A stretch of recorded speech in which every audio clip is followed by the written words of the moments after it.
E estamos em direto. Olá, Estamos. Olá, Daniel, seja bem-vindo. obrigado. Olá, Débora, sejam bem-vindos todos ao nosso Tarot News, mais um Tarot News hoje aqui, terça-feira convosco, já vem sendo um hábito. Débora Jazini a partir de São Paulo, Brasil, eu aqui a partir de Portugal.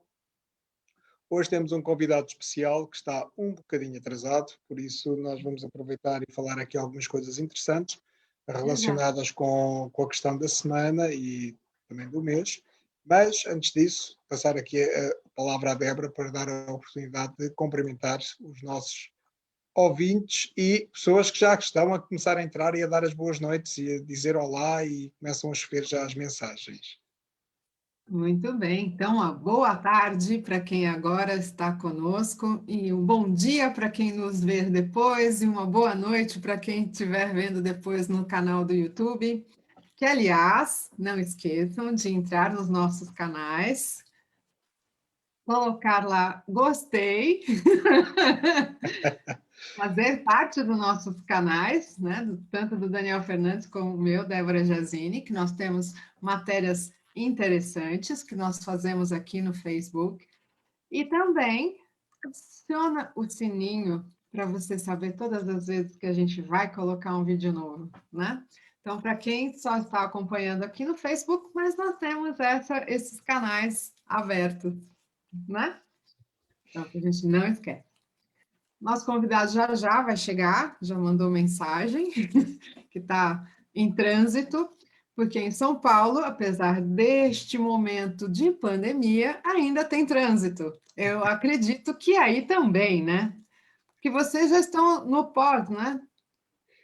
Nós já estamos no desconfinamento. Se tudo correr Vocês já bem, vai estão... continuar assim. Por isso, sim, já temos um trânsito mais ou menos normal, que é, especialmente nas grandes cidades, obviamente, que é caótico também, sim. Mas nada que se compare a São Paulo, porque São Paulo isso não é caótico, isso é o caos. É osso. É osso. É.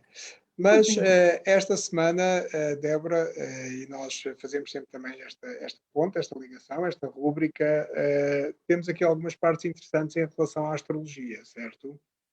Sim, nós temos, vamos dizer, hoje, a Lua ela está na sua fase nova, então, vamos dizer assim, novos projetos, novas possibilidades, né?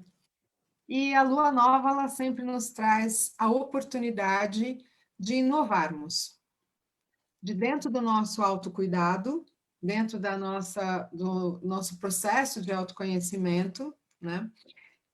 A Lua Nova, ela nos proporciona este momento, vamos dizer assim, de trazer coisas interessantes.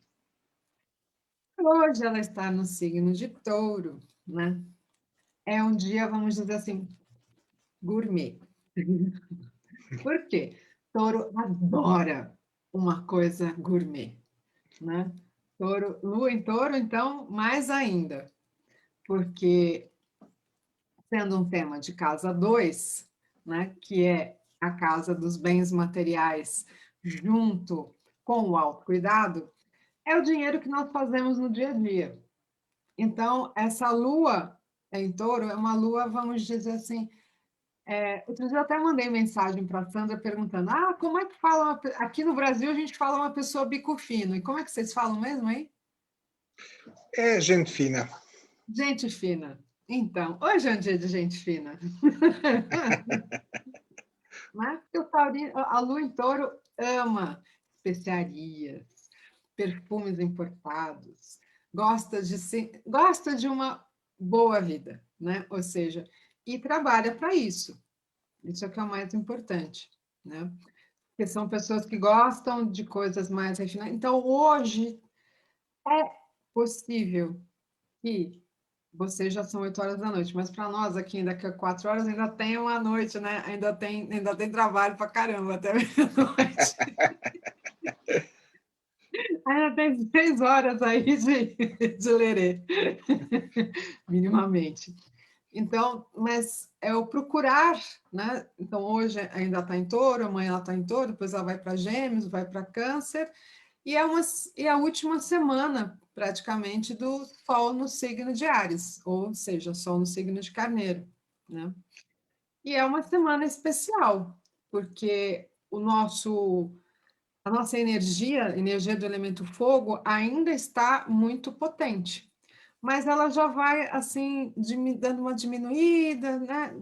E no dia 19 de abril, né, na próxima segunda-feira, o Sol entra no signo de Touro. Então, temos uma outra etapa. Vai ser aquela coisa, né? No início da estação, quando o signo de Carneiro entrou, nós temos a questão, nós tivemos o equinócio. Então, foi o start. Todo início de estação, nós começamos os nossos projetos.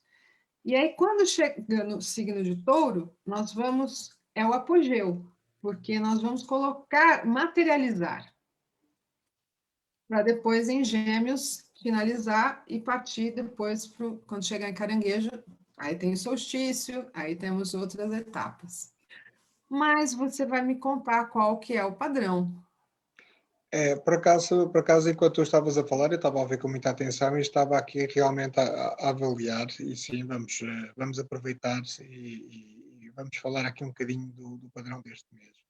O padrão de Abril é um padrão muito interessante, porque apesar de ser um padrão que puxa muito pelo lado racional, puxa muito pela estrutura, pede muita estrutura, muita lógica, muito foco, mas acaba por ser um dos padrões que mais pede equilíbrio ao lado emocional.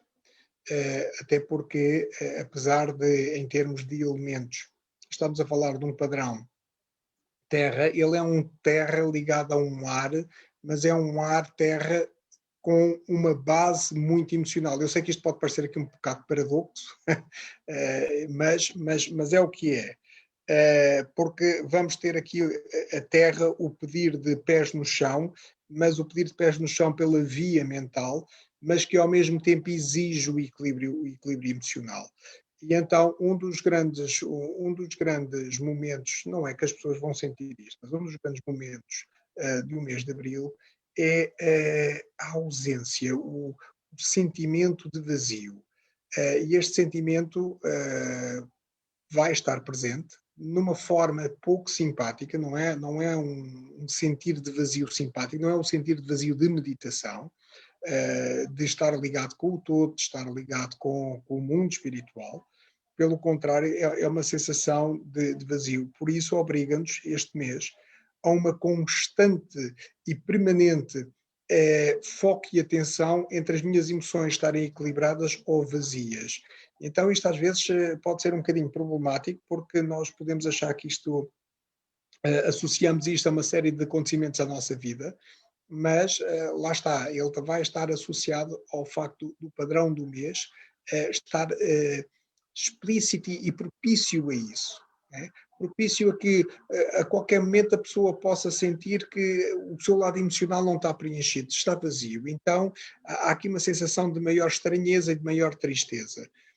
E para além disso, é também um mês que pede um padrão de muita comunicação pessoal. É claro que todos nós não estamos e não somos todos comunicativos, há pessoas mais tímidas, há pessoas mais reservadas, e também pede movimento e alegria. Também há muitas pessoas que também não o são, então muitas das vezes as pessoas podem ver isto como uma exigência, algo que lhes drena a energia, algo que lhes tira a energia, porque no fundo a própria energia do mês, o próprio padrão do mês, pede que eu seja assim. Então, mas de repente eu não sou assim. Então eu vou dizer, eu não gosto muito deste mês. Ok? Sim. Deixa eu te perguntar uma coisa. Por um acaso, isso também nos remete a sonhos assim diferentes? Remete. Porquê? Porque na verdade, o que vai acontecer é que a nossa mente este mês vai estar muito, muito mais ativa que aquilo que é o normal. Okay? Quer nós tenhamos consciência disso ou não, a nossa mente vai estar mais ativa, portanto, com mais pensamentos, com mais ideias, com mais criatividade também, Portanto, também vamos poder sentir um certo desgaste em termos mentais, portanto, cansaço na cabeça, cansaço mental. E o que é que ele vai fazer quando nós estivermos a dormir? Porque ele está debaixo de um padrão que vai fazer uma ligação muito direta entre a comunicação com o cérebro interior. Ou seja, o que é para mim o cérebro interior? Exatamente aquele local onde vão aparecer os pensamentos, os sonhos. Tá bem? Então ele vai estar muito ativo. Só que muitas das vezes, o que é que pode provocar aqui um certo desgaste? É que todo e qualquer padrão vai ter sempre um lado menos simpático. Tem o seu lado de apogeu, do seu lado fantástico e bonito e positivo, mas tem sempre também o seu lado menos simpático, ou o seu lado sombra, se lhe quiserem chamar assim. Então, vai ser o quê? Vai ser ele estar muito preocupado.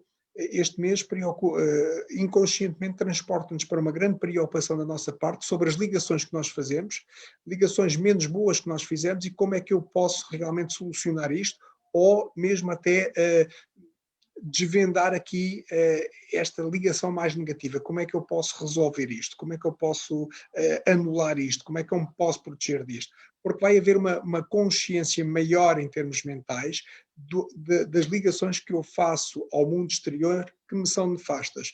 Um exemplo claro, por exemplo, não tem que ser com pessoas, pode ser, por exemplo, eu começo a ter uma maior noção na minha mente, porque o meu cérebro começa a me chatear mais, que eu comer uma determinada comida faz-me mal. Então o cérebro não me dá descanso, ele vai estar constantemente ali a dizer, tu vais comer isto e isto vai-te fazer mal.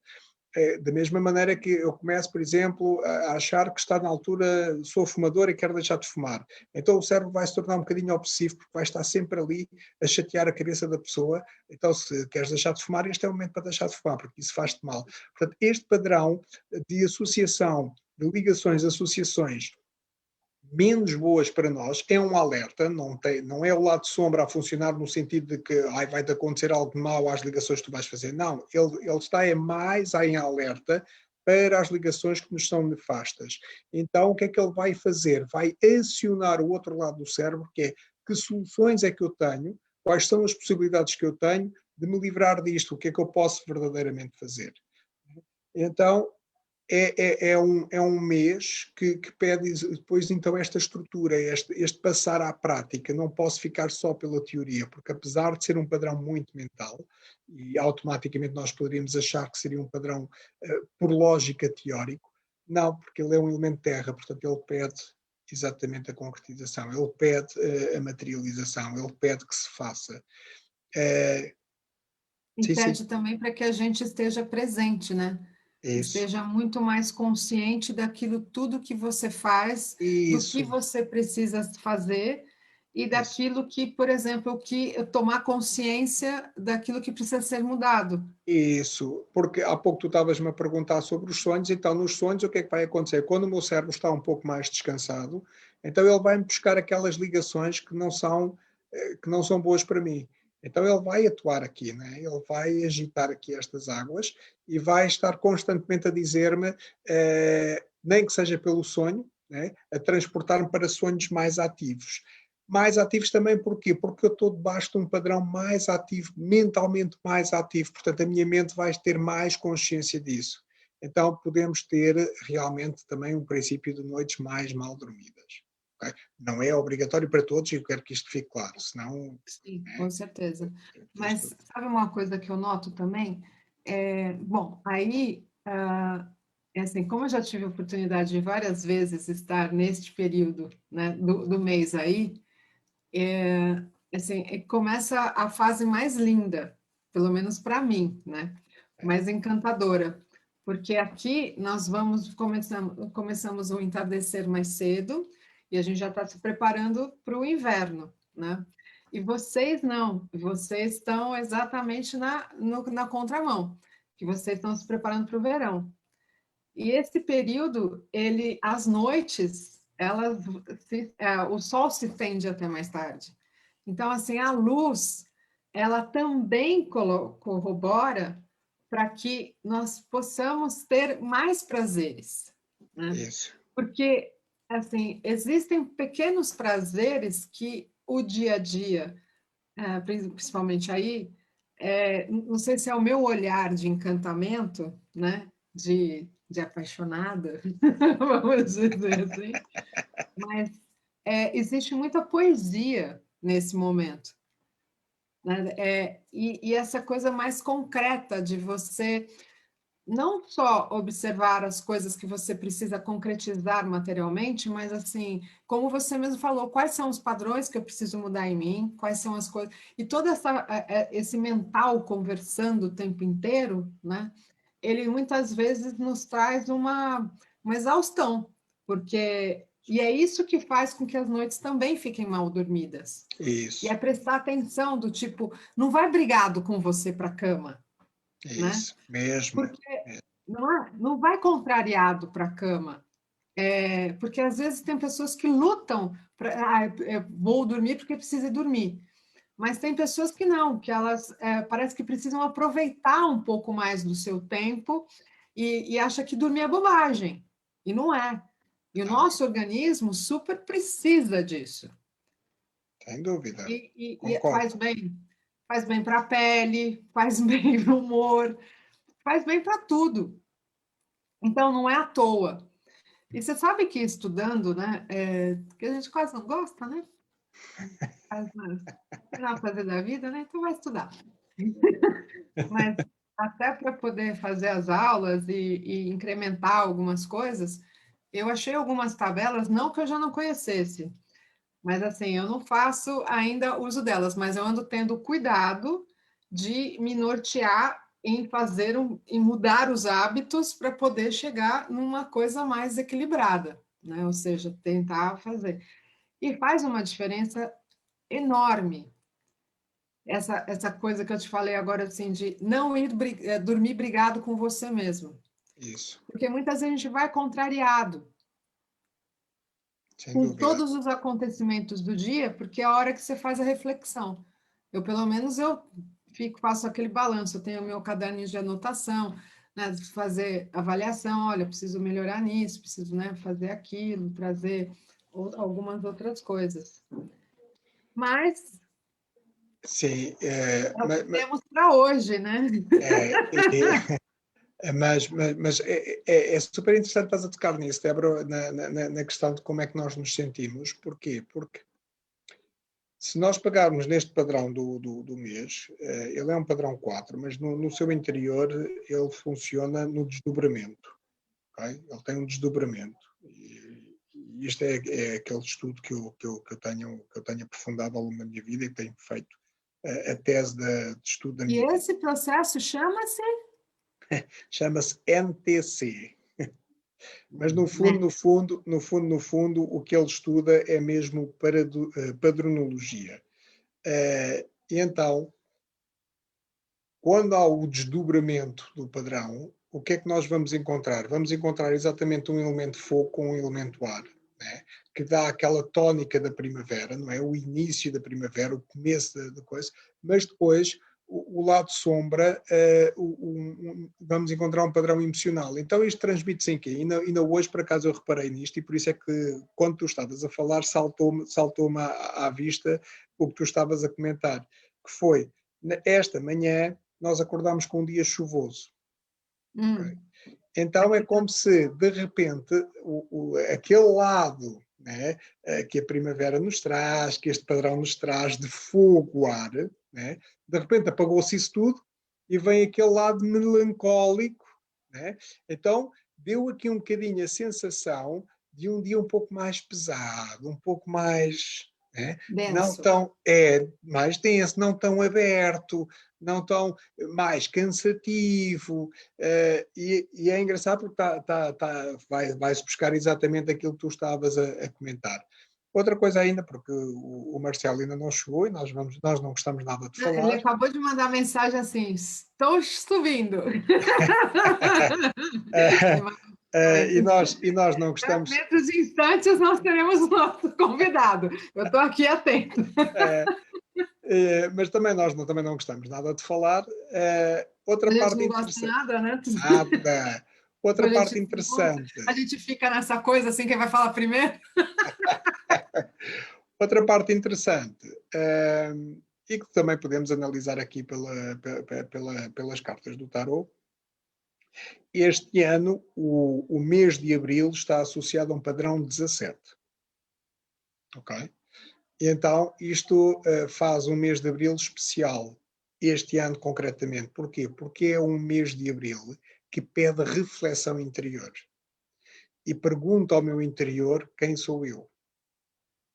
Então ele está verdadeiramente aqui um bocadinho a mastigar e é preciso aqui um certo, eu vou-lhe chamar um certo savoir-faire a lidar com este padrão. Porquê?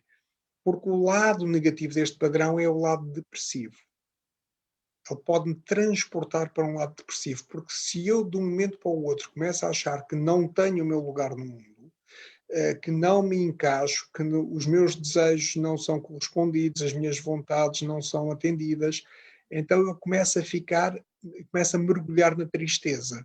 Então, o que é que nós vamos ter? Basicamente temos do lado negativo, como sombra, a carta da morte. Ok? E então, que é aqui o número, o padrão 13, temos aqui a carta da morte, aqui a mergulhar no seu lado mais sombra, no seu lado mais depressivo, em vez de ser um transformativo positivo, é um transformativo negativo. Olá! Temos a Priscila, que não é, Não, temos o Marcelo, Priscila é a temos o esposa dele. Marcelo. Salve, povo! Salve, Marcelo.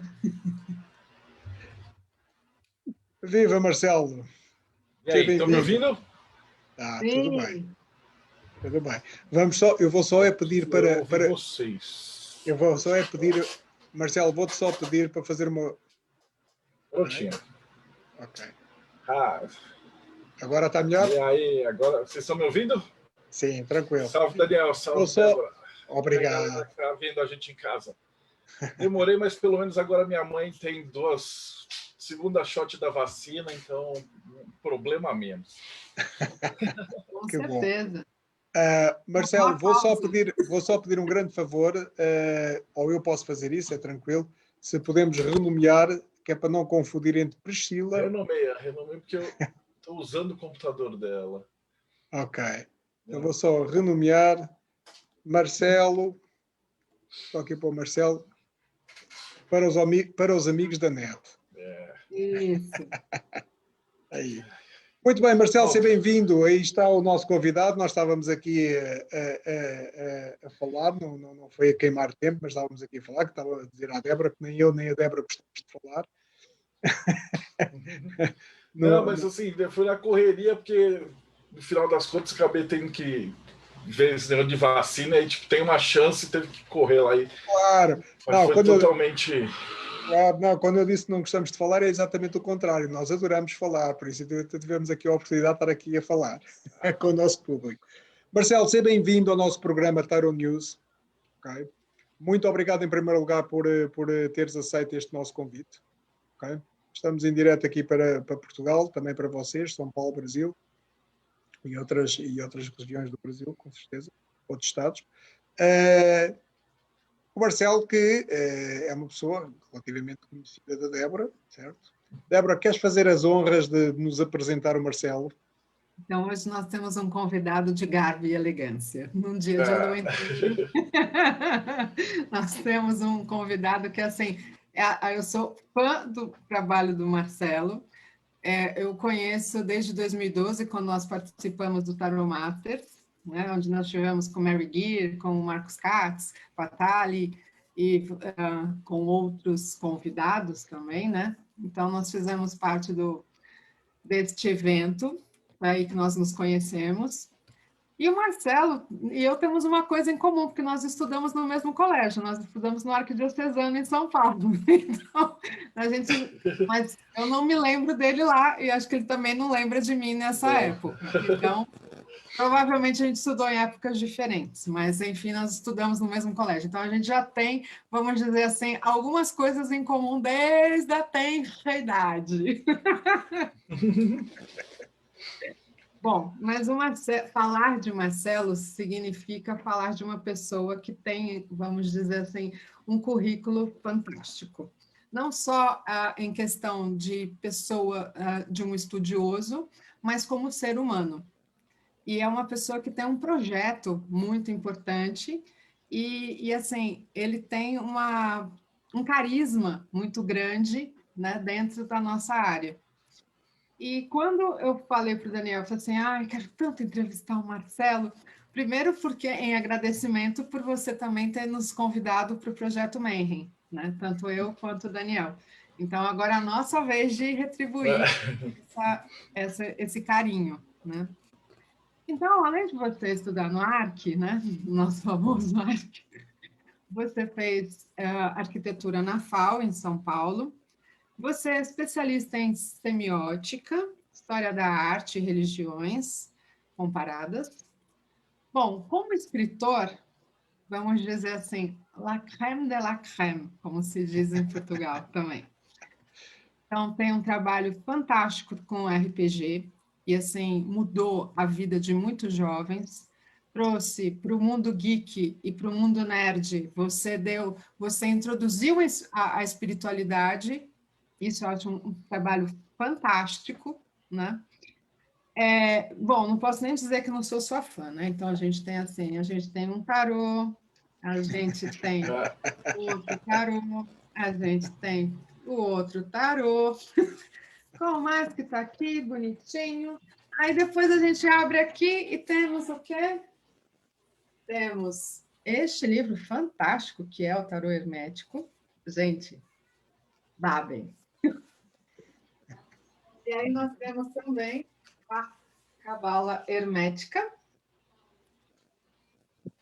E, ele faz dentro dos trabalhos que ele faz no Mayhem e que faz na Cartaz, no projeto do Cartaz, tal. Aqui não vai dar para vender, mas olha só, não só o material, esse é de Cabala. Então, ele tem, assim, além de ser fã, né? A gente é fã, a gente tem que mostrar o que a gente tem de quem a gente é fã também, né? Bom, tem várias coisas que a gente tem que falar aqui de Marcelo.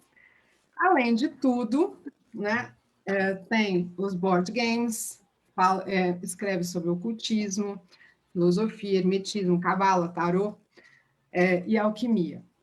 Então, a gente precisa descobrir o que você não escreve, né? Já deixa eu falar, só acabando a introdução.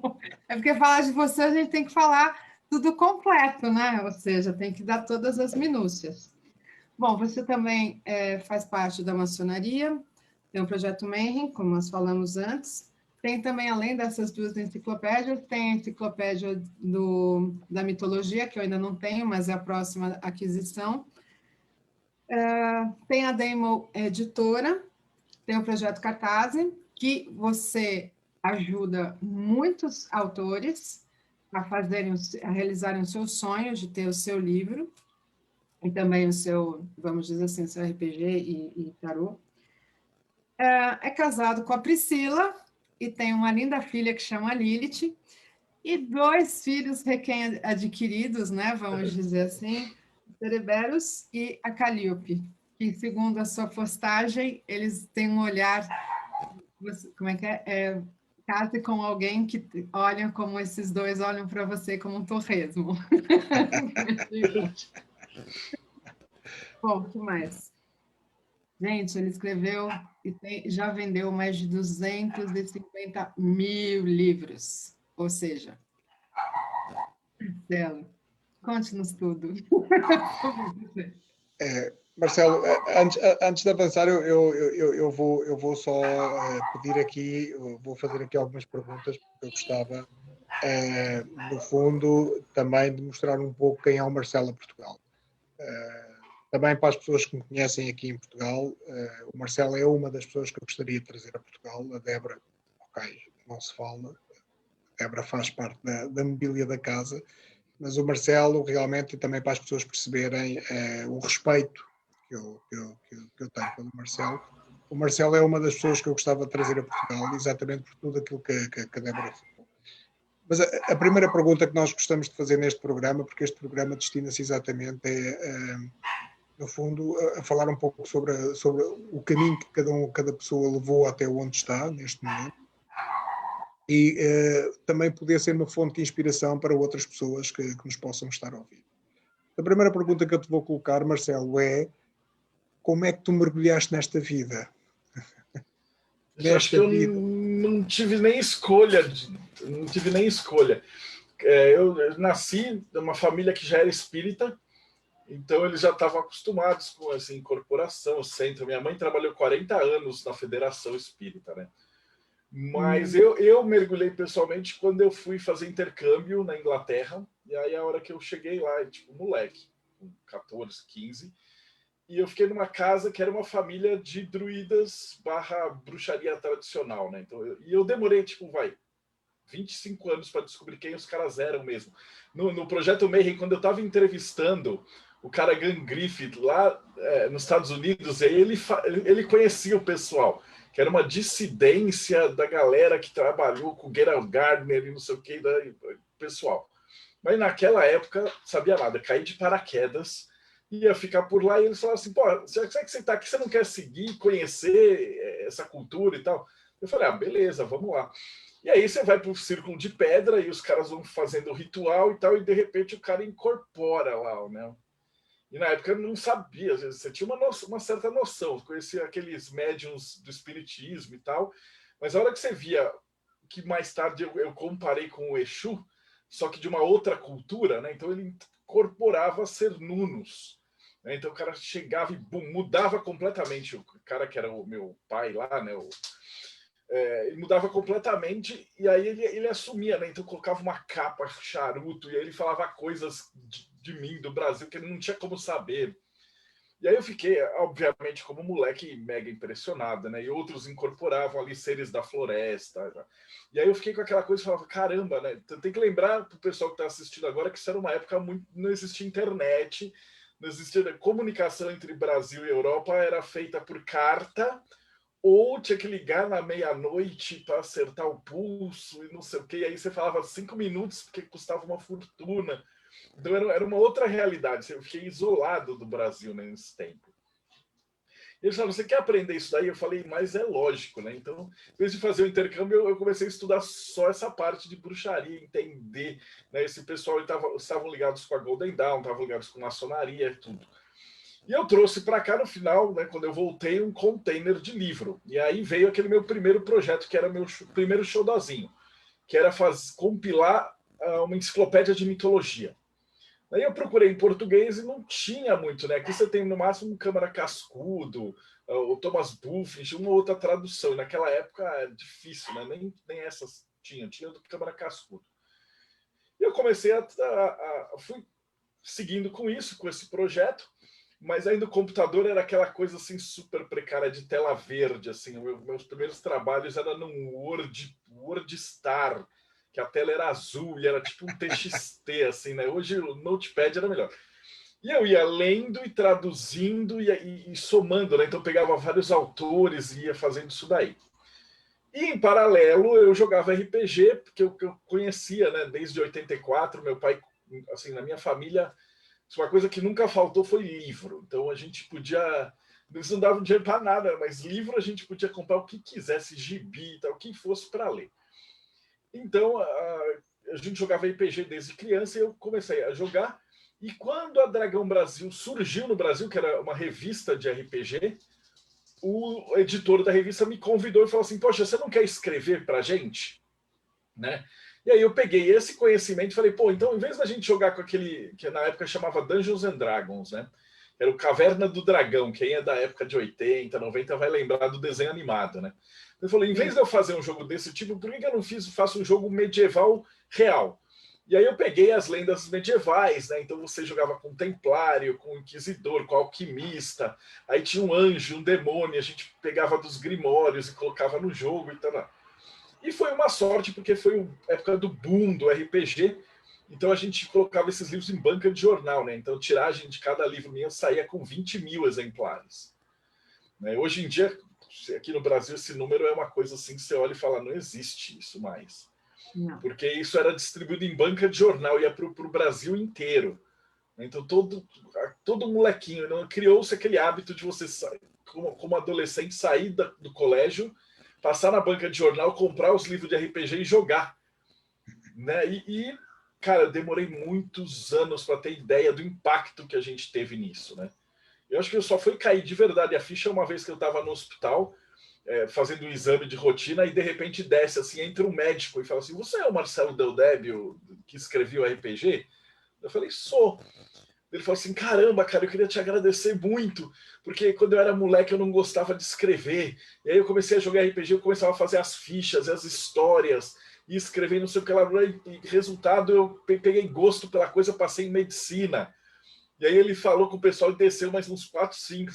Aí você falou assim: caramba, mano, a gente impacta a vida das pessoas, assim, de um jeito que você nem sabe, né? E eu coloquei no jogo de RPG, era o único jogo de RPG que existe que tem cabala, anjos, hermetismo, círculos. Então a gente colocava uma coisa assim com conhecimento de verdade dentro do jogo. E aí foi que quando eu fiquei conhecido, né, entre aspas, né? Em 2001 eu fiquei nacionalmente conhecido porque teve aquele problema do RPG, que teve um assassinato por conta... E não tinha nada a ver com RPG. Era um assassinato que era uma dívida de drogas, e aí largaram a menina num cemitério, mas aí saiu na Globo, no Fantástico, né? E aí todo tava pegando fogo, falava que era o jogo do demônio, o jogo satanista e tal. E aí o Ministério Público queria proibir o RPG, né? E aí eu fui tudo que era televisão, fui no Super Pop, aí fui bater boca com o Padre Quevedo. Foi um período assim de doideira. E foi nessa época. E, enquanto isso, paralelamente, eu estava fazendo o meu trabalho acadêmico, né? Então, eu me formei em arquitetura. Finalmente consegui fazer a enciclopédia, né? A primeira versão dela tinha 6 mil verbetes. E a gente gastou a grana do bolso, saiu em 2004, isso daí. E foi numa Bienal do Livro. Eu conheci o Wagner Veneziani Costa, que era o dono da Madras, né? Ele já é falecido. Numa Bienal Zona. Madras, para quem não conhece, ela sempre aparecia aqui, era aquela onde tinha pirâmide. Então você entrava na Bienal do Livro, tinha uma pirâmide bem no centro, assim, gigante, pendurada e tal, era clássico. E aí ele me convidou para entrar na loja Madras, né? E aí eu fui iniciado na maçonaria, só que essa loja ela era tipo uma Golden Dawn brasileira, porque nessa loja ela tinha o Rubens Saraceni da Umbanda fazia parte, o Alexandre Comino, Johnny De Carli, Adriano Camargo, todo mundo, você imaginar que escrever esse livro da Madras estava nessa loja, fosse brasileiro. Então a gente se reunia toda semana numa loja maçônica, cada um dava uma palestra e aí ficava debatendo. Então um cara falava da Telema, o outro falava da Golden Dawn, o outro falava da Umbanda, o outro falava da Quimbanda, e tudo paralelo, né? Então foi um período assim que a gente aprendeu muito, né? E nesse momento a gente fez a primeira versão do Projeto Mayhem, né? Que era juntar esses magos, esse conhecimento e trocar figurinha. Então, numa internet onde estava assim começando, a gente já tinha um blog onde a gente cada um escrevia e publicava todo dia, ia fazendo uma coisa nesse sentido. Então, por isso que a maioria do pessoal me conhece. Na época chamava teoria da conspiração. Eu imagino que se você pesquisou qualquer coisa de ocultismo no começo dos anos 2000, você conhece o site, né? Então, a gente chegou a ter mais de 3 mil, 4 mil textos lá. E tá até hoje, a gente mantém ele fisicamente. E aí foi nessa pegada, a gente fazendo esses livros, até que veio o projeto do livro de Cabala, que a Débora mostrou, que era um livro que era o resultado de 15 anos de cursos, né? Antigamente eu dava curso só dentro da maçonaria e da Rosa Cruz. Aí com o blog a galera ficou falando assim: poxa, mas você só vai dar curso na maçonaria? Não. Daí eu falei: tá bom, vamos abrir. Mas ele tava com aquele preconceito, falando: puta, esses caras da internet não merecem, esses profanos, cara. Só que foi o contrário, a gente pegou uma galera que realmente estava querendo sair desse mundo de profano e querer fazer os cursos a sério. Então foi um resultado muito gostoso. E a gente começou a fazer os cursos e tal, e aí, depois de 15 anos, eu falei: vamos fazer esse livro de Cabala. Só que esse livro de Cabala, ele era, em teoria, impraticável, porque eu apresentei ele para 15 editoras, o pessoal olhou e falou assim: não vou publicar isso de jeito nenhum, né? Não sei se a Débora consegue mostrar ele, porque eles são 700 páginas, capa dura, inteirinho, colorido, com as imagens. Abre numa página qualquer no meio. Com as imagens de arte mesmo, porque assim, a minha especialização em história da arte, eu percebi que muitos dos autores, eles estudavam Cabala, eles usavam as técnicas, eles usavam o conhecimento na arte. Então, eles tinham as tintas certas, do jeito certo para passar a mensagem. E o livro tinha que ser colorido, ele tinha que ser desse jeito para a gente poder explicar personagem de televisão, personagem de livro, etc. E aí os caras falaram assim, pá, esse livro não vai sair nunca, cara. Um negócio desse tamanho para você jogar numa Saraiva, numa Fnac, isso vai custar R$500 no mínimo, né? E realmente, outros livros dessa qualidade, eles custam isso. Mas é porque você tem aquele mercado que é assim, faz a editora, joga para distribuidora, distribuidora joga para lojista, e aí vende. Tarará. E aí, nesse tempo, de novo, a magia veio para me salvar. Porque começou a funcionar o Catarse, que era um jeito de financiamento coletivo. Então, eu cheguei junto com os maçons, com os meus alunos, falei, cara, eu quero fazer esse livro, vai ser assim, assim, assado, e a gente vai conseguir fazer ele desse jeito. E foi um recorde do Catarse. Então, ele ficou bastante tempo como o maior financiamento coletivo da época de artes, e a gente conseguiu fazer e vender o livro para o consumidor final com o preço que a gente venderia para uma livraria. E aí, nesse tempo, foi uma grande mudança na minha vida. A gente saiu com a Diamond desse universo de distribuidora, lojista, loja e tal.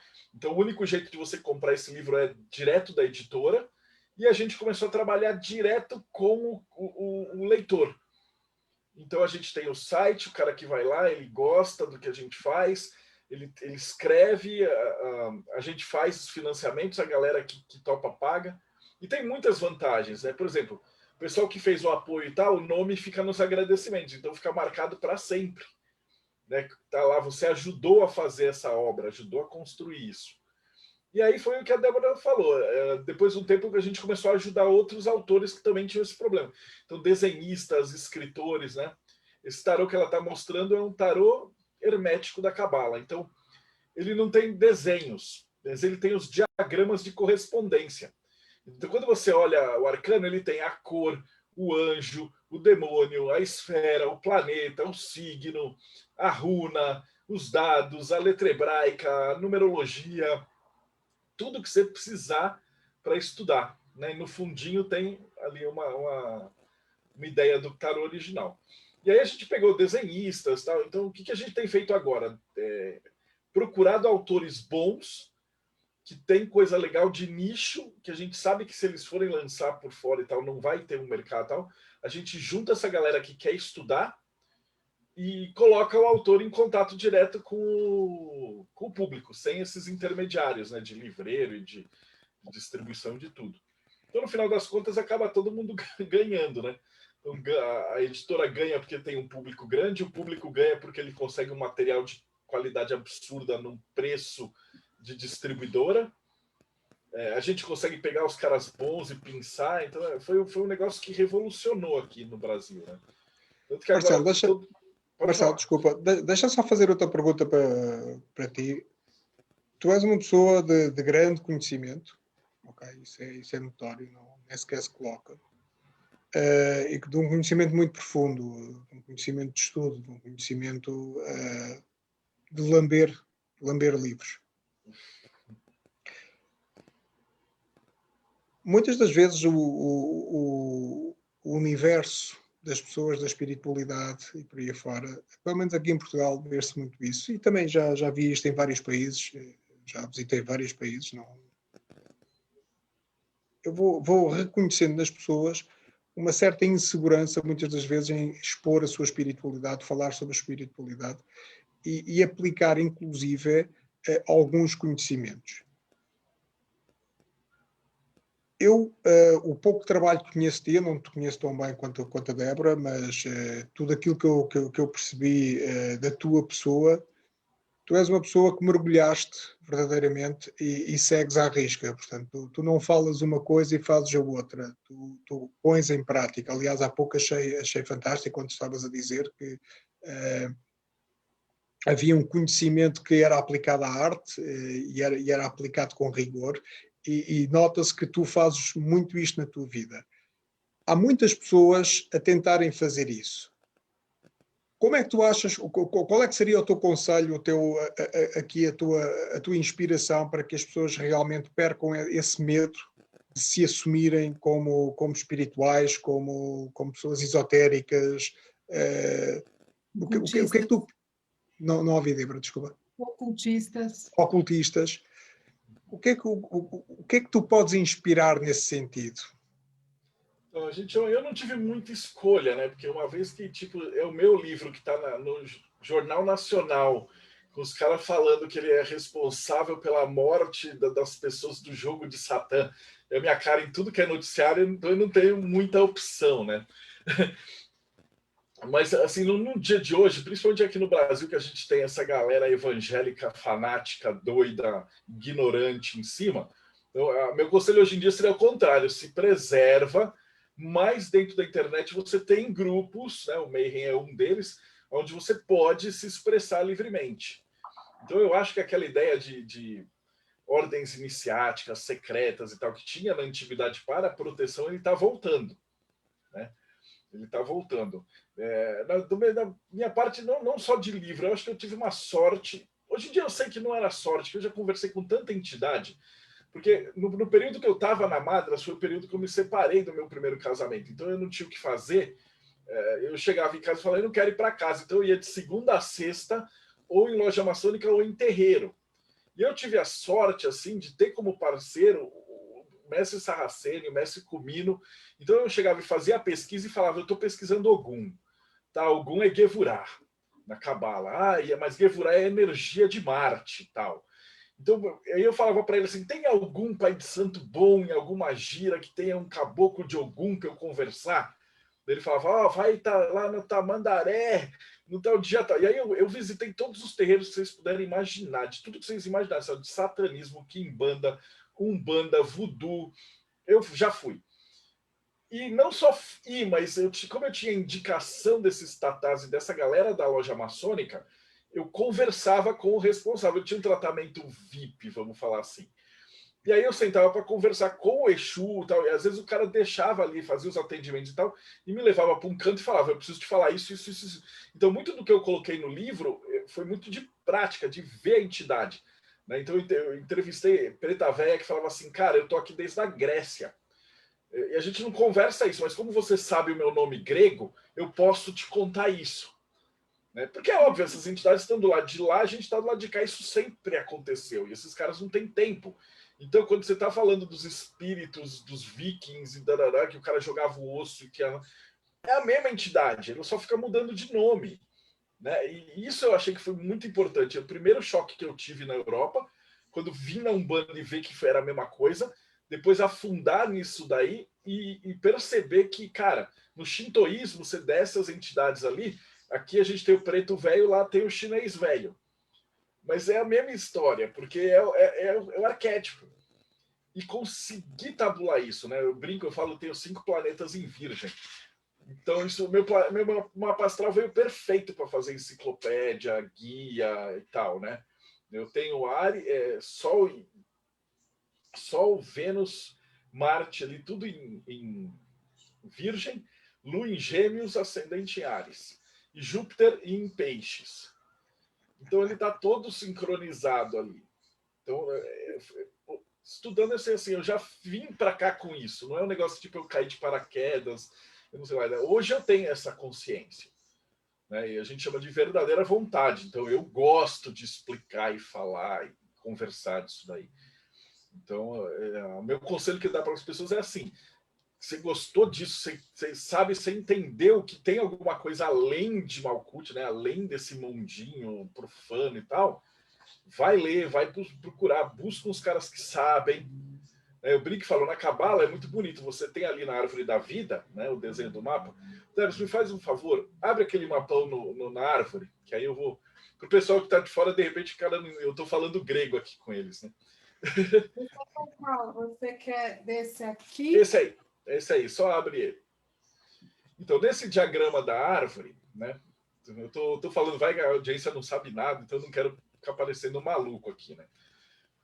Esse diagrama bonitinho, essa esfera, sobe ele. Então, essa esfera ali amarela que tem bem no meio é o Sol, é você. sou eu, é a Débora, é quem está assistindo aí, é o seu espírito, né? E quando você sai do mundo, se ela subir um pouquinho mais, ó, vai ter a lua embaixo e um pouquinho mais para baixo a terra. Olha lá. Então, essa terra que está ali embaixo é esse mundo profano, né? Que você acorda, vê novela, vai para o trabalho, volta. Né? Uma vez que você descobre que, cara, tem um mundo espiritual, tem uma coisa maior, você vai entrar no templo de Salomão. E aí, o primeiro passo para dentro do templo é a lua. Por que é a lua? Que a lua, metaforicamente, ela não tem brilho próprio, ela reflete o brilho do sol. Então, qual que é o meu conselho para você? Estuda muito, mas pega um monte de autor diferente. Por quê? Porque cada um de nós é único, né? Então, eu imagino também que teu público já está mais ou menos familiarizado com astrologia e tal. Cada um tem um mapa astral, cada um tem uma vontade.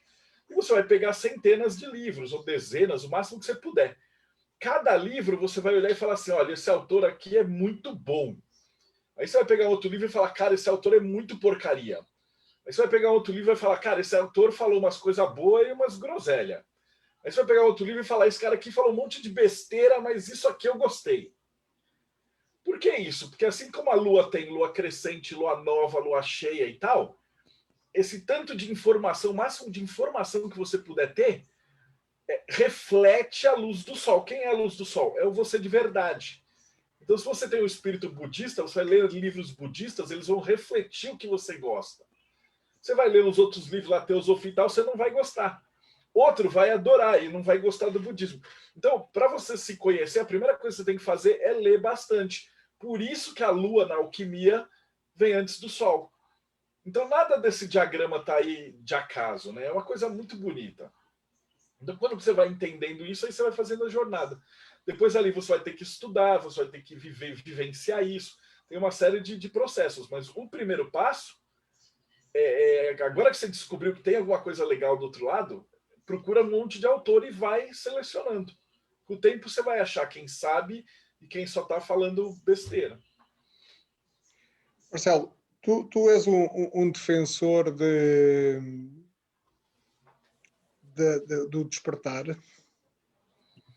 Sim, eu acho que sim. Despertar não é um negócio muito agradável, porque o pessoal acha que é tudo, eu vou ser iluminado, não tem nada a ver. Iluminado você vai descobrir que, cara, falta muito para você melhorar.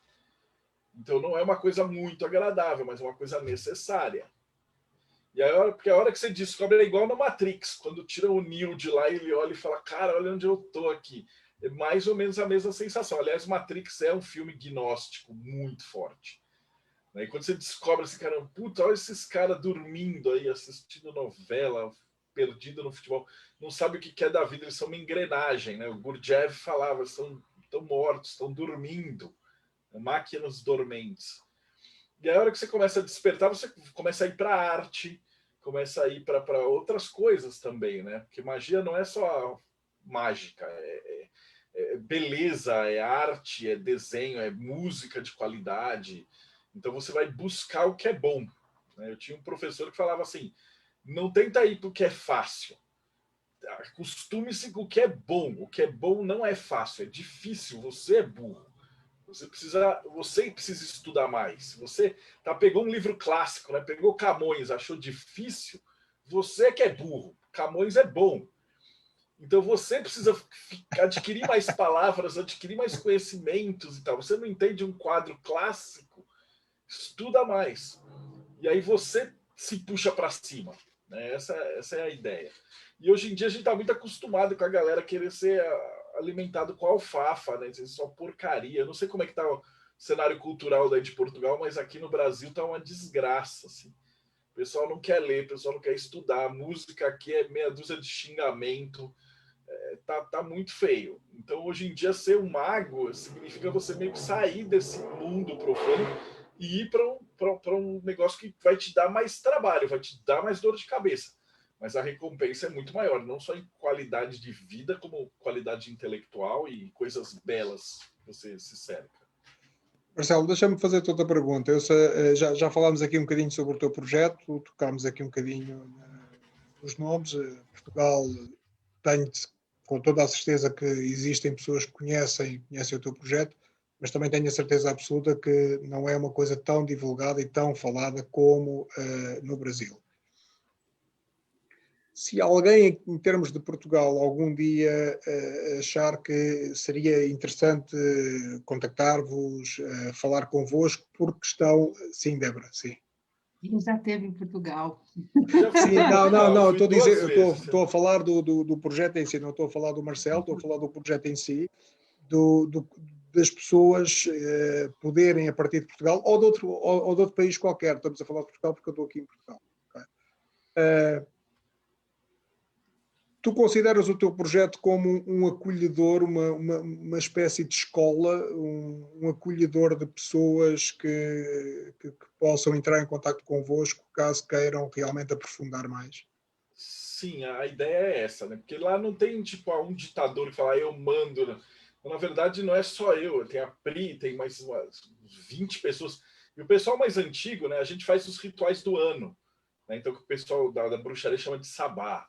Então, se você entrar no projeto agora, então você vai começar, vai ter um próximo ritual mês que vem, e aí você vai começar a fazer suas ferramentas mágicas, né? Então, cada projeto, então, vamos começar ali, vai ser o solstício e tal. Então, beleza, então agora você vai fazer a sua varinha, você vai fazer a sua adaga. Então, cada um que entrou, não tem jeito, né? Você sempre cai, a gente brinca e fala que o carrossel está sempre girando, você entra e perde equilíbrio. Então, o cara que entra ali, ele toma um susto, 2 meses, aí depois ele começa a ajeitar, ele vai fazer o primeiro ritual, vai ficar aquela porcaria. Mas é bonitinho, porque ele fez, a gente pede para ele mandar foto, e aí o pessoal comenta, a galera é muito educada. Tem o intuito de ajudar, não é esses grupos de Facebook que é uma palhaçada. Então, quem já está há mais tempo ajuda quem está há menos tempo. E aí a galera vai fazer esses rituais e se acostumando, daí vai fazer o próximo. Quando o cara completar 1 ano, ele já tem mais ou menos o ferramental dele, ele já sabe como é que está funcionando, ele já tem qualquer dúvida que ele tiver, tem grupos, aí ele manda a pergunta, o pessoal responde. Fora que a gente faz entrevista com um monte, né? Entrevistei vocês. São pessoas que são expertises nas suas áreas. Então, eu gosto de teosofia. Então, a gente vai chamar o cara que é o responsável pela loja teosófica em São Paulo para falar de teosofia. E aí você assiste às palestras, fazem perguntas, né? Então, a gente não tem esse negócio. Como é que você identifica uma seita? É aquele negócio que o cara não quer quer pôr o cabresto em você e fala assim, só eu que sei a verdade. E no meio é o contrário, né? O meu projeto de entrevista, eu já entrevistei 160 pessoas. Cada um falou uma verdade. Eu pergunto para todo mundo o que é magia. Se eu compilar ali, tem 160 respostas diferentes.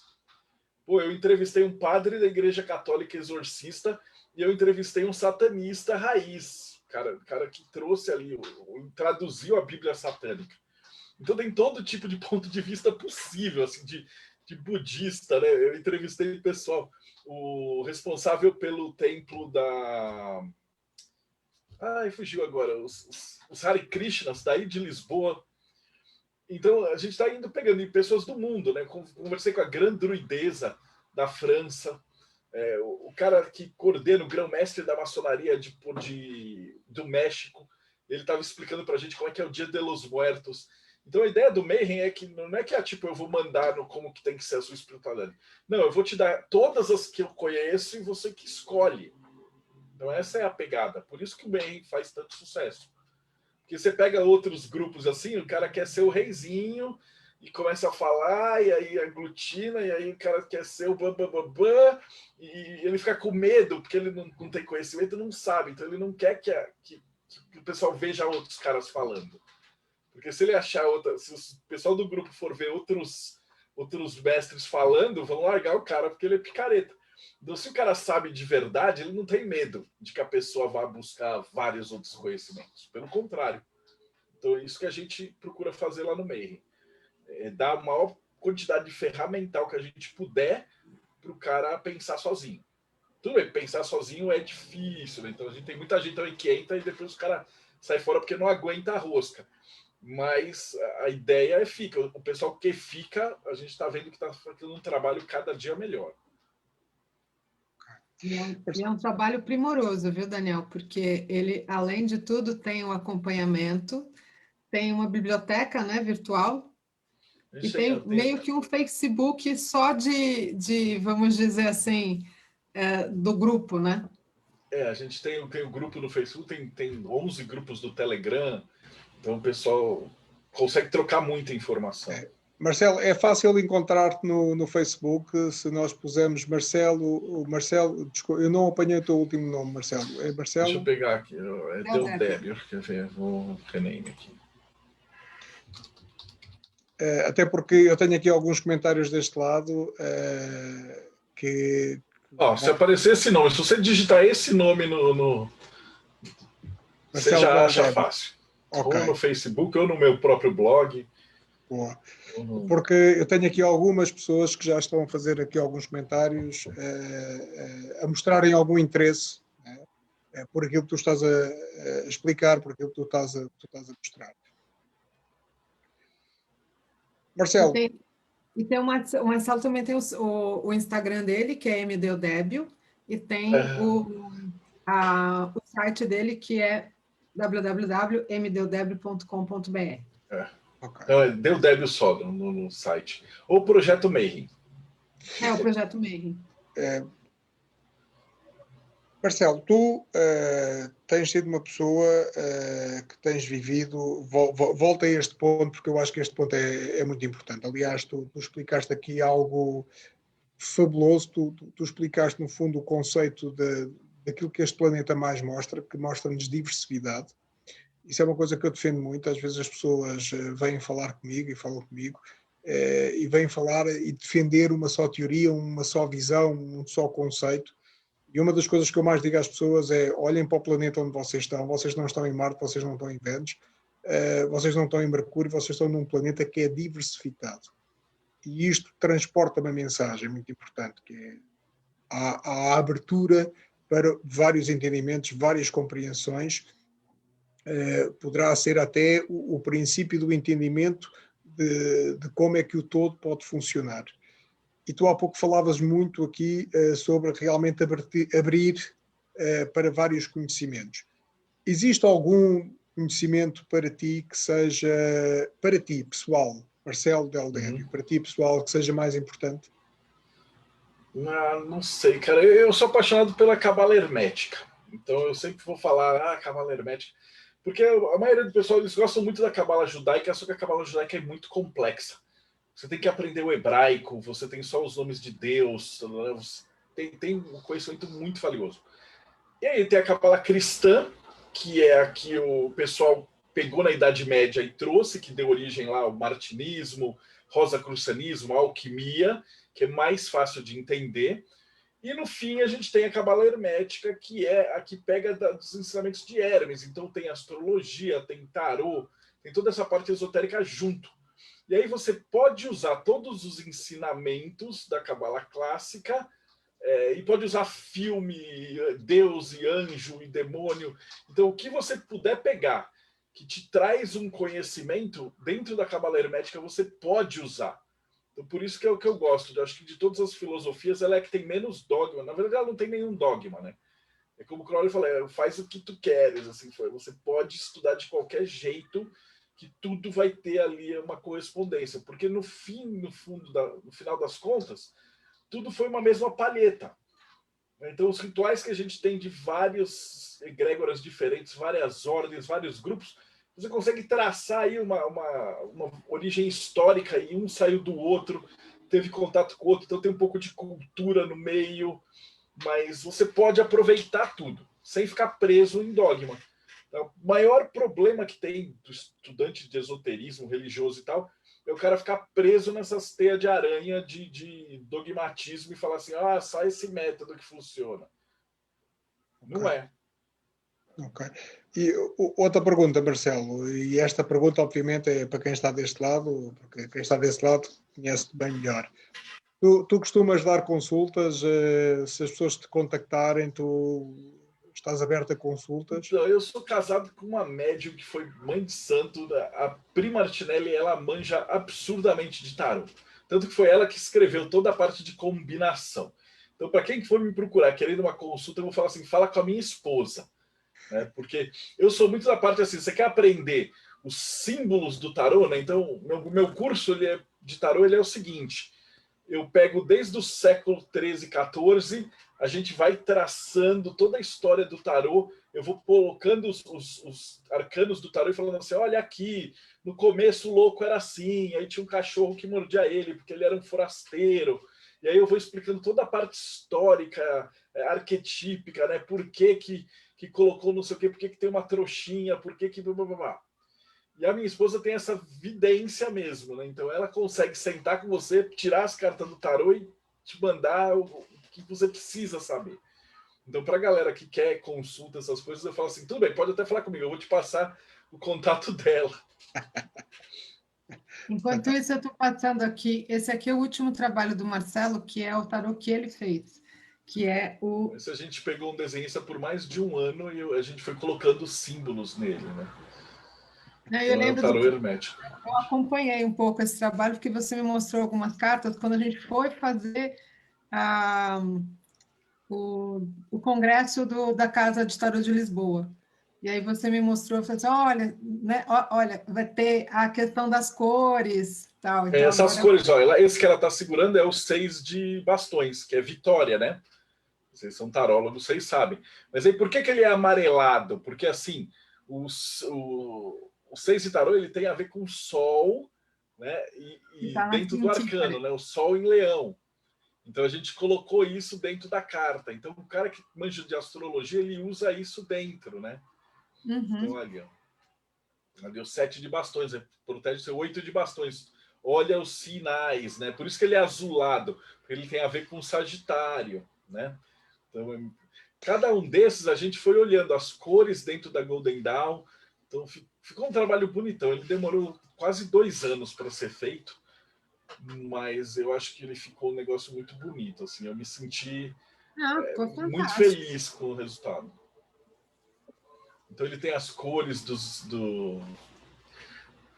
arcanos da corte, né, com os signos correspondentes. Então ele é muito visual. Então se você tem aquela ideia daquele lamen da Golden Dawn, né, que Áries é vermelho, depois Leão é amarelo, Sagitário é azul, Libra é verde, ele tem aquelas cores tradicionais, né, dentro do hermetismo, você consegue entender bem o que passa. Sim. Né? Com certeza. Esse é um resultado de muitos anos.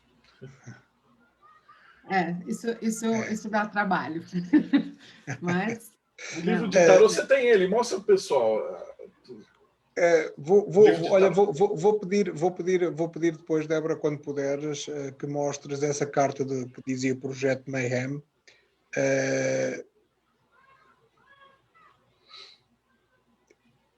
Exatamente, não, um bocadinho atrás, isso, boa. Não, era para baixo. Está ótimo, assim. Só para baixo, puxa só um pouco para baixo. Ok. Pronto. É porque há pouco nós estávamos a ouvir falar desta palavra, o Projeto Mayhem, e quando ele é verbalizado, aquilo sai assim, Mayhem, e aquilo coisa assim. Então dá a oportunidade das pessoas realmente perceberem como é que se escreve, irem à procura, porque garantidamente, Marcelo, por aquilo que eu estou a perceber aqui em alguns comentários, irás ter possivelmente alguns contactos a partir de Portugal. Porque por aquilo que eu estou a perceber, estás a fascinar aqui algumas pessoas. Algumas pessoas estão fascinadas com o teu conhecimento. Esse é um dos prêmios que, como eu falei, a gente faz o financiamento coletivo, que ele tem uma vantagem que é o seguinte, eu falo assim, olha, para fazer esse livro eu preciso de tantos reais. Eu preciso de 500 pessoas, 400 pessoas. Mas se tiver mais pessoas, a gente, quando vai para a gráfica, né, eu não sei se quem está assistindo tem essa noção, quanto maior a tiragem, ele cai o custo unitário para fazer o livro, né? E aí essa diferença que a gente consegue, ao invés da gente pegar de lucro, a gente gasta e faz pôster, Então, no final das contas, a gente torra todo o dinheiro. E quem está fazendo o apoio acaba recebendo um monte de presente junto. Então, esse livro ele é dividido em 2 partes, na verdade. Né? A primeira metade do livro é a parte histórica, que eu vou falar dos arcanos maiores. Presentes. Eu só estou pegando aqui. Peraí. Assim, eu confio tanto no livro que eu falo assim, pode abrir em qualquer página é boa. Não. Aqui é a parte dos agradecimentos. É o nome das pessoas que ajudaram a gente a fazer o livro. Olha, São uma das todas perguntas que estão aqui a colocar, Marcelo, é onde é que podem adquirir o livro? Como é que podem? Se entrarem em contacto contigo, se entrarem em contacto com a tua página, tu consegues orientar as pessoas na aquisição? Consigo. Se você for diamondeditora.com.br. O problema de Portugal é que é o seguinte, desde que começou a pandemia, a gente tinha um negócio chamado Exporta Fácil. E aí o frete desse livro para aí, ele ficava, sei lá, acho que mais ou menos R$200, uma coisa assim. Depois do começo da pandemia, eles cortaram essa parte baratinha. Então tem que ir pelo frete normal e tal. Esse livro pesa quase 3 quilos, né? Então o frete está salgado, por enquanto, né? Então eu não sei se vai melhorar ou se eu estou passando más notícias para quem realmente quiser. Esse é o que ela falou que está separado, tá vendo? As cartas com os detalhes do arcano, né? Então, por exemplo, começou a estrela, então eu vou mais do passado possível. Então eu pego a primeira imagem que tem alguma figura que se pareça com isso. Aí eu vou explicando. Olha, aqui tinha essa parte e tal. Daí você vira, então é uma jornada na história. Então eu pego tarôs do século XV, depois do século XVI, depois do século XVII, e eu vou avaliando que símbolos foram colocados, que símbolos que foram tirados. E é uma coisa muito interessante, por exemplo, a gente vê no Imperador e Imperatriz, por exemplo, nos tarôs da França, quando acontece a Revolução Francesa, eles tiram o Imperador e Imperatriz e colocam Júpiter e Juno no lugar. Ou então eles colocam era vovô e vovó. Então você tem decks de tarô que tem lá vovô em vez de imperador. Então é muito bacana. Quando teve a briga entre católicos e protestantes, aí em alguns países eles não têm o Papa mais. Eles tiram o Papa e colocam uma outra figura. Tem tarôs que tem 2 papas, que aí você tem o Papa do Leste e o Papa do Oeste. Então essa coisa legal. Para mim, o que me apaixona mesmo no tarô é que ele reflete a cultura da época. Isso. Né? Então a minha paixão é essa aí, é você pegar todas essas imagens e falando assim, poxa, por que o mago ele tá assim, né? O mago ele começa como um artesão. E aí depois tem uma pintura super famosa da Itália que chama o Banquete de Enon, que aí é Jesus. E aí o mago começa a adquirir feições de Jesus, né? Aí a Imperatriz com obras de arte que imitam a posição. Então não se sabe se os artistas que faziam ali o tarô, a guilda, bebiam dos artistas que faziam as pinturas e vice-versa, né? Porque eles são do mesmo período. Então você consegue enxergar a história do tarô, né? Da onde aquele arcano foi e voltou. Os primeiros magos, ele era um artesão. Por isso que ele tem ali a mesinha com a bancada. Vira umas 2 páginas, por favor.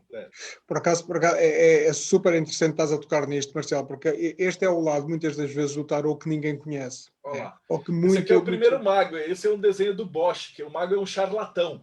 Então, se vocês estarem olhando, ele é aquele mago de rua, né? Ele está fazendo um monte de firula aqui do lado direito. E se vocês prestarem atenção, do lado esquerdo, tem um cara batendo a carteira do cara que está olhando. Ó. Tá vendo que ele está roubando a carteira? Então ele pintava o mago como um prestidigitador picareta. E aí depois, ela vai virar para a próxima página, surge aquela figura do Jesus na ceia, né? Então tá vendo?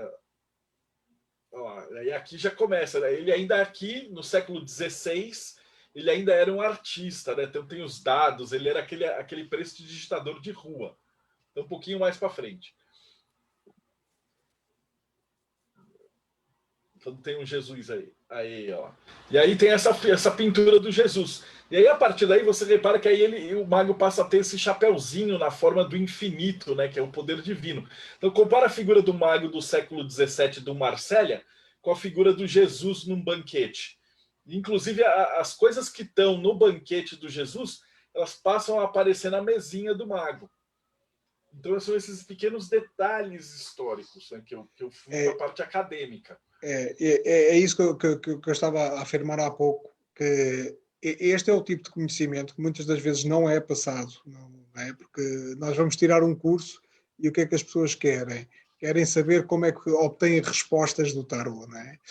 Mas há toda uma beleza, há toda uma história por detrás, há toda uma riqueza tremenda nesta história e sim, quando a Débora me falou do teu trabalho, deste trabalho que está a ser apresentado, eu pessoalmente fiquei fascinado com ele, sem dúvida.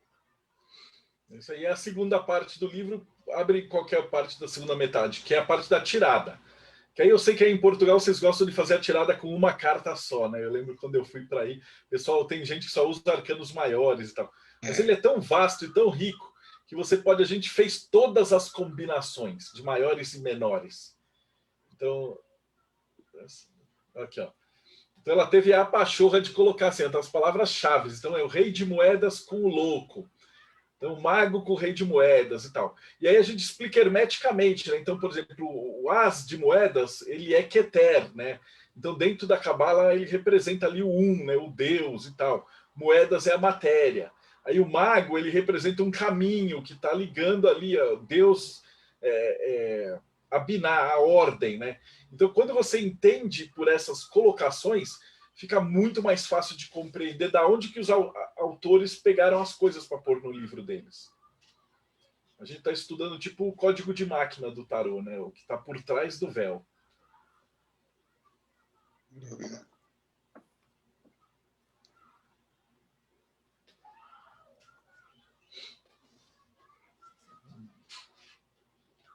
Essas são diversas tiradas clássicas para o pessoal. Marcelo, esta pergunta é inevitável. Novos projetos que estejam a surgir?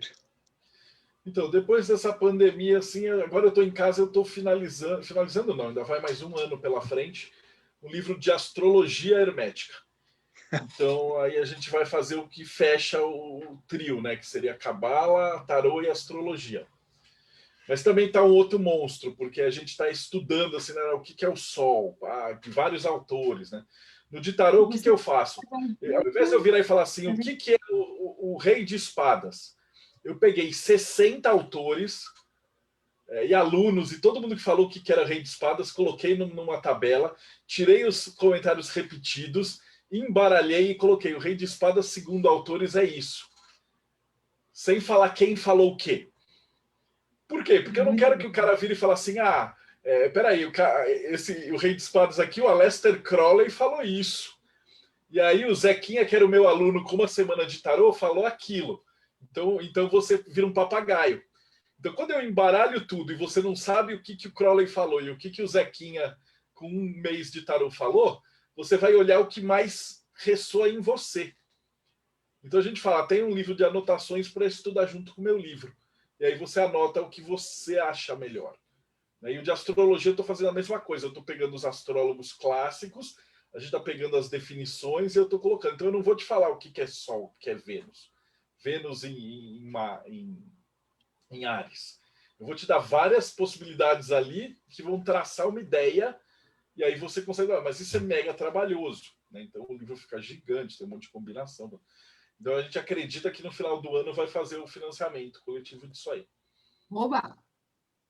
Tô dentro. Por enquanto a gente acabou de fazer um de alquimia, que era do Tiago, é um livro fantástico. A gente está publicando junto uma versão do tarô egípcio original, aquele de 1929, que nem tinha lâmina. Né? Ele era só imagens num livro. E aí o Grola pegou essas imagens e transformou em lâminas. Né? Então a gente tem um tarô original mais próximo do que era de verdade, né? O tarô egípcio original. Então, publicamos juntas. São esses projetos malucos que eu faço, assim, é umas coisas doidas e que a gente sabe que tem um pessoal que quer, né? A gente tem outro tratado martinista que fala da teodiceia psíquica, que é o bem e o mal na visão do Jung, comparativamente com a visão martinista. Umas coisas bem bacanas. E, Marcelo, você esteve em Portugal e depois foi para o Egito, não é isso? Foi no mesmo ano? Junto com a galera de Portugal. Eu fiz o curso lá, a gente... E era engraçado que a gente foi com as malas cheias de livros, assim, foi com o mínimo de roupa, porque a galera queria tanto nossos livros, era tão difícil de mandar, e a alfândega de Portugal é tão ruim, que era mais fácil. Falei assim, cara, se juntar 10 pessoas é mais fácil eu levar eu do que pagar os fretes, né? Então, a nossa ideia era ir assim, uma vez por ano para lá, e aí de Portugal a gente foi passear, né? a gente pegou um guia que era daí de Lisboa, que já tinha um contato com todo mundo em volta e tal. E a gente foi num grupo pequenininho e foi fazer o Egito. Então a gente ficou uns 15 dias lá. Então eu fui fazer uma peregrinação em todos os 22 templos de Tote, que é um de cada arcano do tarô, assim, né? Então eu fui lá, levei meu tarô para mostrar para o Tote nas 22 templos dele. A gente andou para o meio do deserto, foi até Duna, conheceu os oásis de verdade, foi nos templos, e foi onde começou a pandemia. Então teve o final da viagem, a gente teve uma sorte no final das contas, porque eles tinham fechado os monumentos e isolado a galera em lockdown nos barcos. Mas a gente tinha saído de manhãzinha porque a gente queria ir com o guia para assistir o nascer do sol lá no templo. Então a gente conseguiu um jeito de entrar antes do público para a gente poder assistir com o guia egípcio, que quando nasce, tem o nascer do sol e tal, passa a luz do sol e forma lá o fecho. E porque a gente estava lá antes, eles fecharam o lugar, a gente ficou sozinho em Dendera, por exemplo. Então a gente conseguiu passear. Imagina uma tarde inteira só a gente naquele templo, né? Fechado, né? Fomos nas pirâmides, tudo, que foi uma viagem sensacional. Mas aí a gente voltou para Portugal e eu estava com contato com o pessoal daqui falando assim, cara, adianta ter o voo porque eles vão fechar tudo. Aí foi aquela primeira semana, a gente ia voltar no sábado, que eu tinha uma palestra na Rosa Cruz, acho que na terça, e uma visita numa loja maçônica na quarta. E aí a gente adiantou a passagem para domingo ou segunda, e aí a gente pegou, acho que o último voo de Portugal que estava indo embora, e depois eles fecharam Portugal. Foi assim, uma correria doida. Foi bem legal. Mas uma experiência ímpar, né? Não, foi uma experiência maravilhosa. Para sair do Egito também. A gente pegou o último voo de Casablanca, assim, voltando, saindo de lá, o avião decolando, e o piloto falou assim: olha, a gente acabou de sair e o aeroporto está fechado. As sincronicidades dos acontecimentos quando eles têm que se dar. Foi quando a gente precisa estar, né?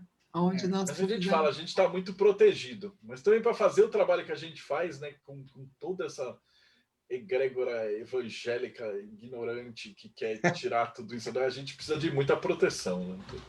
Sem dúvida. Marcelo, estamos na reta final. Muito, muito obrigado pela tua presença. Eu não querendo criar esperanças a ninguém, até porque isto é uma coisa que eu mas vou dizer aqui em direto. Isto é uma coisa que eu depois irei fazer um convite pessoal e privado. Mas deixo aqui em direto. Quem sabe se não podemos organizar uma palestra do Marcelo via...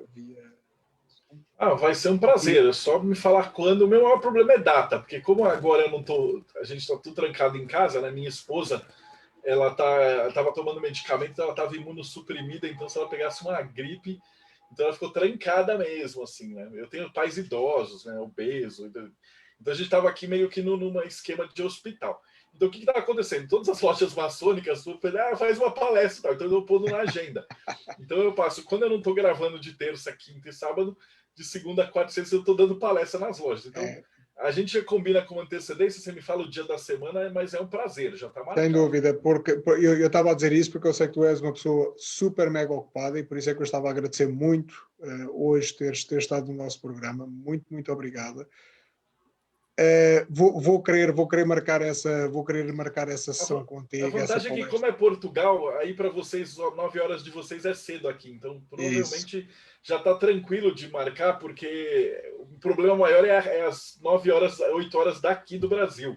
Isso. Mas se você marcar umas 8 horas daí de Portugal, aí fica muito mais fácil para mim.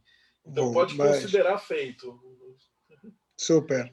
Mas vou aproveitar essa tua abertura, essa janela, porque acho que realmente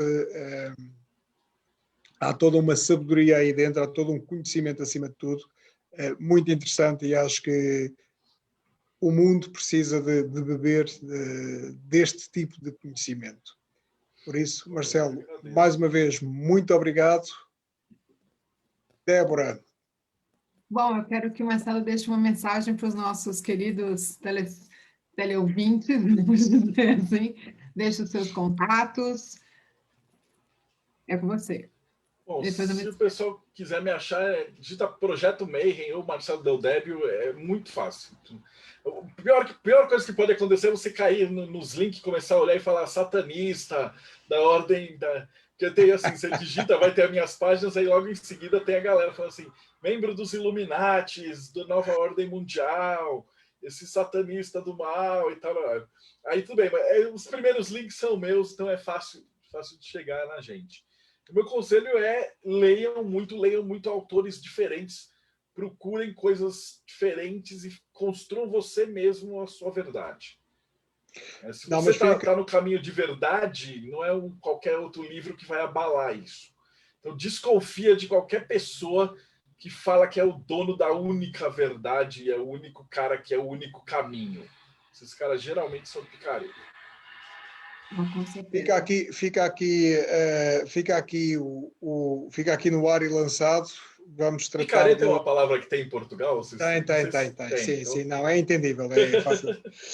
Há uma coisa em Portugal, Marcelo, que às vezes o Brasil precisa de entender. Nós, desde muito cedo, fomos invadidos por telenovelas brasileiras. Eu era criança, estou com 50 anos, eu era criança quando a Gabriela estreou em Portugal. Portanto, Gabriela Cravo e Canela. Portanto, aquilo foi o boom e a partir daí Portugal sempre comprou telenovelas ao Brasil. Portanto, o português do Brasil foi uma coisa que foi sendo introduzida e facilmente o português entende o português brasileiro. Sei que às vezes o contrário não é assim tão fácil. Para nós é mais fácil porque é aquilo que eu disse, nós fomos tendo as telenovelas constantemente a rodar, portanto é algo que já está no nosso ouvido. Por isso muitas expressões vossas são conhecidas nossas por causa desse hábito. Maravilha. E quando acabar a pandemia, pode ter certeza, eu combino com o Daniel, com a Débora, a gente vai, pega a Pri, a gente faz de novo, passa aí uma semaninha, uns 15 dias.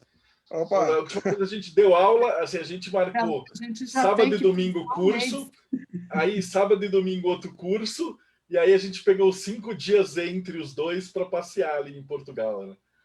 Então, sem dúvida. Mas é nossas férias, a gente não para de trabalhar nunca. Então, minhas férias é ir dar aula fora. Então, eu viajo, aí dou aula e passeio, porque é isso, a nossa vida é só trabalho. Mas então, fica aqui um bocadinho esta porta aberta e eu não vou querer deixar esfriar muito nos próximos dias. Depois, em privado, nós havemos de falar. Aliás, também a minha equipa há de entrar em contato contigo, Marcelo, para realmente programarmos isto e ver se não deixamos cair, porque sim, teria muito gosto em trazer-te a falar ideias novas, conhecimentos novos, ideias mais abrangentes. Acho que o mundo, eu sou muito apologista disso, eu sou um defensor disso, por isso acho que o mundo só tem a ganhar e Portugal só terá a ganhar com uma palestra tua. Aos nossos ouvintes lá em casa, muito obrigado por nos terem acompanhado. Este foi mais um Tarot News na entrevista com o Marcelo Del Débio. Débora, queres dar um beijinho? Quero mandar um beijinho para todos e não esqueçam, por gentileza, gentil, entre nos nossos canais, assine, e também entre no canal do Marcelo, no Projeto Mayhem, que é um canal que tem muitas entrevistas e também tem a entrevista minha e do Daniel. Então, um grande beijo, até dia 27, que estaremos juntos. E Marcelo não vai embora, quando a gente terminar aqui, a gente vai continuar conversando. Tá bom? Então, grande beijo. Tchau a todos. Muito obrigada por ter aceitado o convite e até a próxima. Até breve.